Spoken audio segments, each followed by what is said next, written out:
Ametaja Imam Ibn Kathir katika Bidaya wa Nihaya kisa cha ajabu sana ambayo ilitokea wakati wa mwanzo mtume akipewa utume. Ndio mtume anaanza kupewa utume sallallahu alaihi wasallam. Kuna mzee mmoja ambaye alikuwa ni mtunga mashairi, anatunga mashairi yeye, anaandika mwenyewe alafu anawaimbia watu. Alikuwa na wafuasi wengi sana. Unajua leo ukitaka kuwa na wafuasi, wewe kuwa mwanamuziki tu, tunga mashairi, imba mambo ya nyimbo haya, utapata wafuasi wengi sana. Basi huyu bwana alikuwa akitunga mashairi mwenyewe na anawaimbia watu. Kwa hivyo alikuwa na wafuasi wengi. Akapata habari kuna bwana mmoja anajiita Muhammad sallallahu alaihi wasallam amejitokeza, anadai kwamba yeye ni mtume. Akaanza kufuatilia habari za mtume sallallahu alaihi wasallam. Mtume anafundisha nini? Imani yake ni nini? Anaamini kitu gani? Anawaambia watu nini? Anahalalisha nini? Anaharamisha nini? Akafuatilia. Baada ya muda akawaita wale wafuasi wake wote, ni watu wengi sana. Akawaambia, jamani, mimi nimeamua kuwa Muislamu na naenda mahali mtume Muhammad yupo nipige shahada. Sasa angalieni marafiki wabaya, ndugu Muislamu. Hawa marafiki wakaona huyu jamaa akisilimu hapa watu wote wataslimu, kwa sababu huyu ni mtu mashuhuri.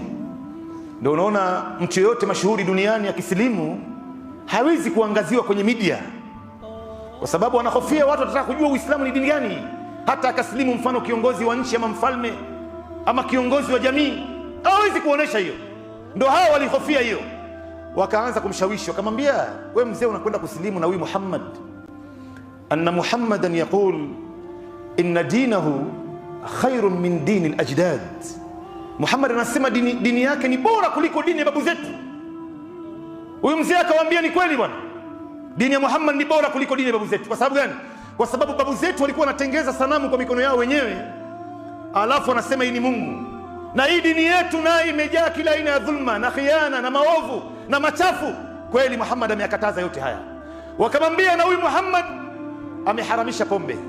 Unajua hii mambo ya mashairi na miziki haiendi ile kwa pombe.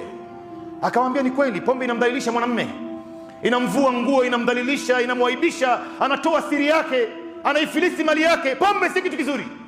Wakamwambia, na Muhammad ameharamisha zina.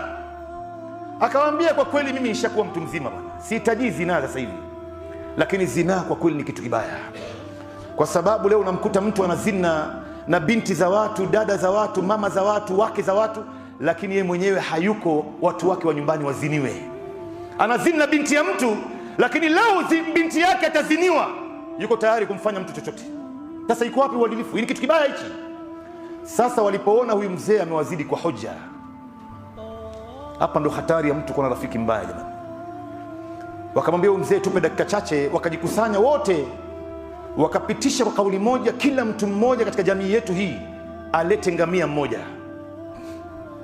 Basi huwezi kuamini, walikusanya ngamia 100.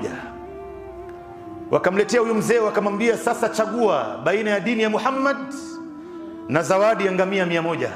Chukua hii zawadi, uachane na mambo ya Muhammad, na ukichagua Muhammad basi hii zawadi atakupatia.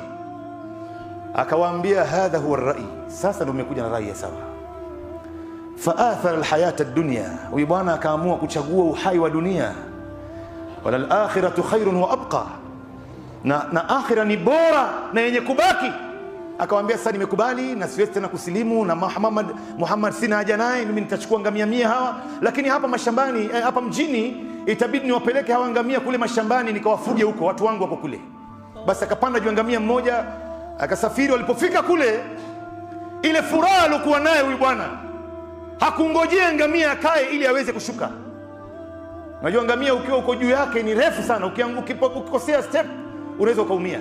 Basi huyu bwana kwa furaha hakungojea ngamia ishuke ikae, aliamua kushuka ngamia ikiwa imesimama. Basi alikosea step, akaanguka kichwa, akapiga kichwa kwenye jiwe, akapasuka vipande viwili, alikufa hapo hapo. Marafiki wabaya. Hakuna jambo la hatari kama mtu kuwa na rafiki mbaya. Wewe kama Muislamu hujakatazwa kuwa na rafiki. Chagua rafiki, lakini rafiki yako ni rafiki mzuri.